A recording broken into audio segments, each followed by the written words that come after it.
नमस्कार, मैं पंकज प्रसून। आज शुरुआत एक अच्छी खबर से करते हैं। अच्छी खबर ये है कि झारखंड में 55,000 सरकारी वैकेंसी निकलने वाली है। इसमें करीब 13,000 गृह मंत्रालय में, 38,000 टीचिंग और नॉन टीचिंग स्टाफ की वैकेंसी है और करीब 4,000 वन विभाग में। तो जो नौजवान, जो यंगस्टर्स तैयारी कर रहे हैं, जिन्हें सरकारी नौकरी चाहिए, तो आप जल्दी से जुट जाइए, क्योंकि ये महज 2 से 3 महीनों के अंदर ये सारी वैकेंसी निकलने वाली है और मुख्यमंत्री हेमंत सोरेन ने इसके आदेश भी दे दिए हैं। दूसरी बात, जब भी हम बात करते हैं झारखंड की तो भ्रष्टाचार से लड़ने की बात करते हैं, पर भ्रष्टाचार से लड़ने का तरीका क्या हो, आखिर ऐसा क्या कुछ किया जाए कि झारखंड जो दोबारा अपना गौरव या बदनामी होती है राज्य की, वो ना हो। मैं 2 उदाहरण बताता हूँ। पहला उदाहरण है बालू।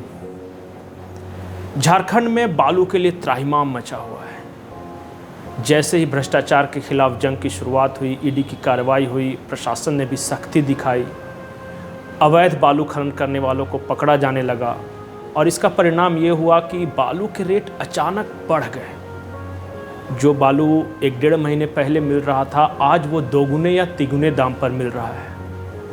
तो गलती किसकी है? जो अपना घर, मकान, दुकान बनाना चाहते हैं उनकी।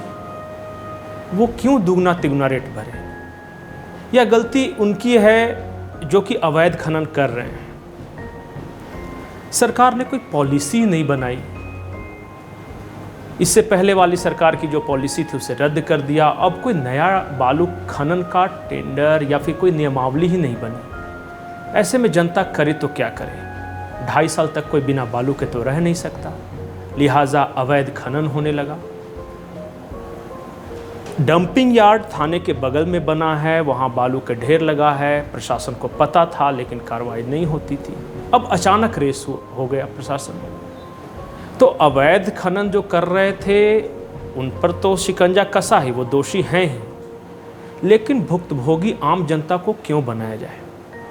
दूसरा उदाहरण मैं खनन का देना चाहता हूँ। साहेबगंज पाकुड़ में अवैध पत्थर जो खनन हो रहा था उसका आपने सुना होगा कि कार्रवाई हो रही है। जिला खनन टास्क फोर्स जगह जगह जाके क्रशर मशीनों पर कार्रवाई कर रही है। अब ज़रा आप सोचिए कि अवैध खनन का सबसे बड़ा दोषी कौन?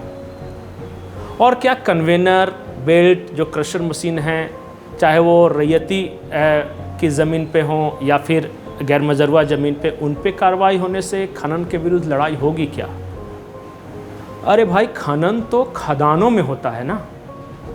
तो प्रशासन ने कितने खदानों की चेकिंग की है कि वहाँ जो खनन लेसी है, जिनका मतलब कि जिस एरिया में उन्हें खनन करना है उतने में हो रहा है या उससे ज़्यादा हो रहा है। मैं आपको यकीन दिलाता हूँ कि साहेबगंज पाकुड़ में करीब 100 से ज़्यादा ऐसे खदान हैं जहाँ अनुमति से ज़्यादा और दूसरे एरिया में, उसके आसपास के एरिया में खनन हो रहा है। प्रशासन वहाँ कार्रवाई क्यों नहीं करती? ये तो वही बात हो गई कि अवैध प्लास्टिक उपयोग रोकना है तो हम पॉलीथीन बेचने वाले को पकड़ते हैं, प्लास्टिक की फैक्ट्री पे कभी धावा नहीं बोलते। आप ज़रा सोचिए कि क्या प्रशासन या शासन इस तरह कार्रवाई कर अवैध तरीकों पर रोक लगा सकता है? बालू और पत्थर दोनों ज़रूरी हैं, लेकिन ये देखना होगा कि कौन जायज़ है या कौन नाजायज़। आप नाजायज़ पर कार्रवाई कीजिए।